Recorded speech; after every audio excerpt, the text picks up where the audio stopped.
we discuss a metabolic pathway that is related to carbohydrate metabolism, uronic acid pathway. So before starting uronic acid pathway, I just want to tell one story that I have for this pathway. This pathway comes at the end of carbohydrate metabolism in the chapter, and because it comes at the end and we are so tired, especially me being so tired after reading the entire chapter. This is my personal experience that I'm sharing. So I was very tired after reading the entire chapter. So many cycles in carbohydrate metabolism. I never read this metabolism. It was a small pathway and not many questions were ever asked. MCQ point of view, there are 3-4 MCQs that can be asked and that can be learned. Never read this pathway, to be very honest. And what happened, in MBBS I had no problem, but in my MD biochemistry exam, the Viva, the grand Viva that went on for approximately 1.5 hours, I was asked this very pathway to say. Actually, I had to say the pathway in the exam. I had to say it, and I had never read it. I never expected that this question would be there. I had to say it, and then I started saying glucose 6-phosphate, glucose 1-phosphate, and UDP glucose, because I knew that UDP glucose would be formed somewhere, and I knew that glucouronic acid, because it is a uronic acid pathway, there has to be something which is glucouronic. So I went till there, and then they told me, okay, it's okay. Next question. So basically, by remembering the name or by knowing the name of the cycle, you should know that there is one product that is formed in the cycle, that is glucouronic or glucouronate. If it is told as glucouronic acid or glucouronate. So in uronic acid pathway, either glucouronic acid or glucouronate will be formed. That's one thing. And it is an alternative oxidation of glucose. So if the glucose does not get involved in any other cycle, it will come over here, but it will come as glucose 6-phosphate. So glucose 6-phosphate. So glucose 6-phosphate now has to form the most important molecule of this cycle, that is glucouronic acid or glucouronate.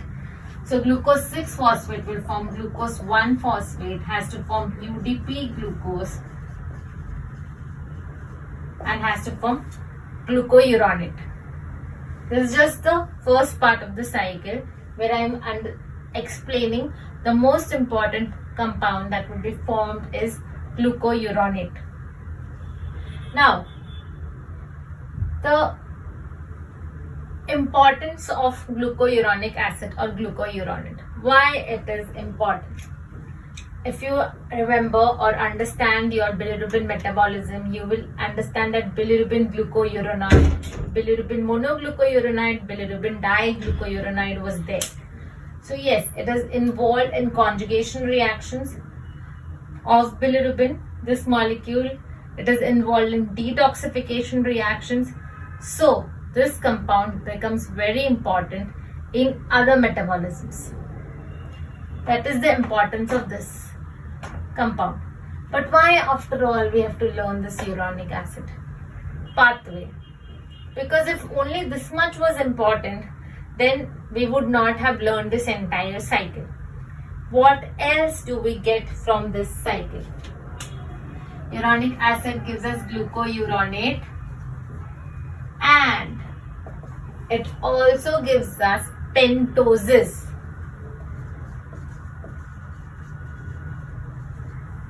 So here I am explaining why are we dealing with this pathway. It gives us glucouronic acid that we saw where it gives us glucouronate. It also gives us pentoses. So basically there is something else that we have to do in the cycle to form this pentoses, and that is xylitol, xylulose monophosphate. Have you heard this term XMP, xylulose monophosphate?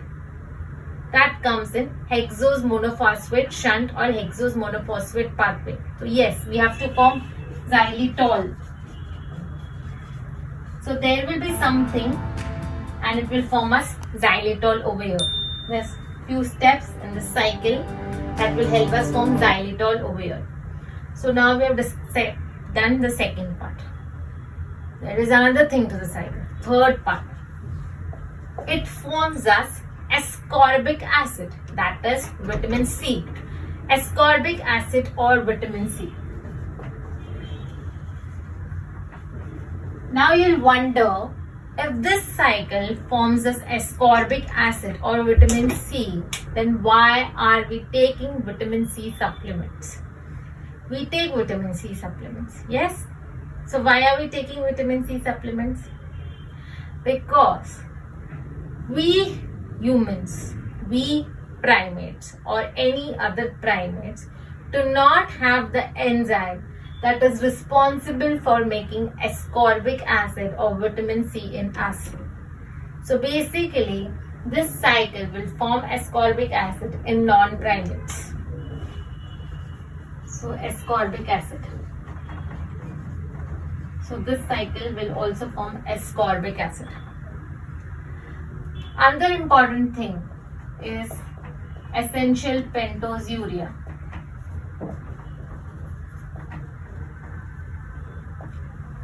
Essential pentose urea. Now you remember the cycle was forming pentose, that is xylitol. Pentose urea means pentose coming in urine. This means xylitol coming in urine. So if xylitol comes in urine, it is called as essential pentose urea. Okay, if this is a condition where xylitol comes in the urine, L-xylitol comes in the urine, but the patient is asymptomatic.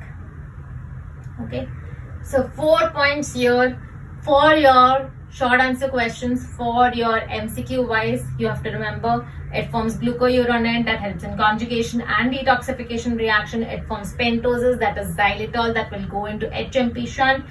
It forms ascorbic acid that is not produced in humans because humans lack the enzyme that helps in the formation of ascorbic acid. So in non-primates, it will form ascorbic acid and also essential pentose urea when L-xylitol comes in the urine and the patient has no symptoms. Now let's look at the cycle. So that's the cycle that I've written for uronic acid pathway. Basically, to remember the cycle, as I told, we have to remember the products. It starts with glucose 6-phosphate and it forms D-glucouronate. And when it branches up, it forms D-xylulose and it forms L-ascorbic acid. Now why I wrote this cycle is because there is a lot of confusion between NADPH and NADH in the entire cycle. But according to me, first we remember the intermediates in the cycle and then we go to what is happening in the cycle. First things remain the same: glucose 6-phosphate to glucose 1-phosphate, glucose 6-phosphate to glucose 1-phosphate, glucose 1-phosphate to UDP glucose, and UDP glucose to UDP glucouronate, which finally forms as D-glucouronate. So this is phosphoglucomutase. Glucose 6-phosphate just changes the position of the phosphorus from 6 to 1, so it forms mutase. It has mutase. Glucose 6-phosphate to glucose 1-phosphate in the presence of mutase.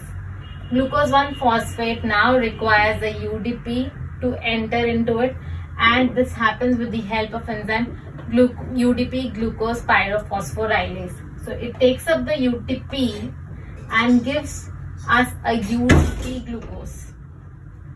UDP glucose then forms UDP glucouronate in the presence of enzyme dehydrogenase, and then it forms D-glucouronate. Now, this D-glucouronate, as we discussed, helps in conjugation and detoxification reactions.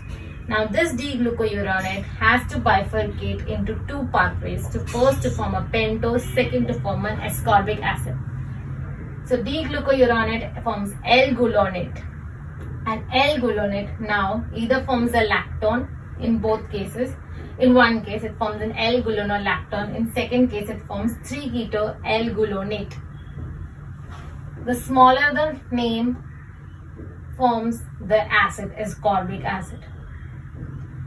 L-gulonate forms L-ascorbic acid in the presence of enzyme oxidase. L-gulonolactone oxidase. Now in the entire cycle, I put emphasis only on this enzyme because I feel that this pathway is more important for your PG MCQs or for your entrance exam MCQs, and little does it come as your short answer questions.